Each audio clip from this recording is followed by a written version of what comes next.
नितेश राणे यांनी सरपंचांना दिलेल्या इशाऱ्यानंतर आता वैभव नाईक यांनी हल्लाबोल केल्याचं पाहायला मिळत आहे। निवडणुकीनंतरच्या राड्याची आठवण करून देत भाजप कार्यकर्त्यांना सल्ला देण्यात आलाय। भाजप कार्यकर्त्यांनी सुदन बांदिवडेकर, बाळा वळंजू यांची आठवण ठेवावी असं नाईक म्हणतायत। बांदिवडेकर यांची बोटगोणीत छाटली, बाळा वळंजू यांचा मृत्यू कसा झाला असे प्रश्न उपस्थित करण्यात आले।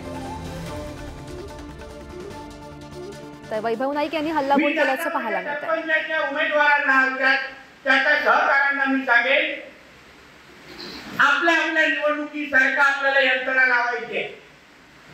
तुम्हाला जसे मतदान मिळालं, जेवढं मतदान मिळालं, मला त्याच्यापेक्षा जास्त हवंय, 1% कमी चालणार नाही। सगळ्यांचा हिशोब घेऊन बसणार आहे 4 जूनला, कारण का त्याच्यानंतर परत आमदाराकडे यायचं निधी मागण्यासाठी।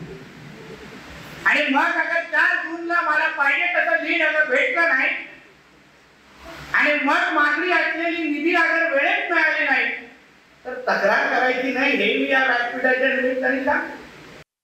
आपल्याला मतं दिली नाही तर आपल्याला निधी देणार नाही, ही त्यांची जुनीच परंपरा आहे।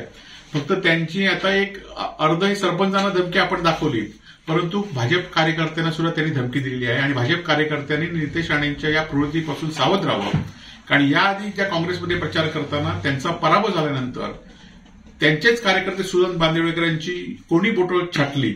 त्याचबरोबर रामजी वळंजूंचा मृत्यू कशामुळे मुंबईत झाला हे काँग्रेसच्या आणि राणे समर्थक कार्यकर्त्यांना माहिती आहे, परंतु भाजपच्या कार्यकर्त्यांना माहिती नाही। त्यामुळे येणाऱ्या काळामध्ये भाजपच्या कार्यकर्त्यांनी प्रचार करताना या दोन्ही घटनांची जाणीव ठेवावी।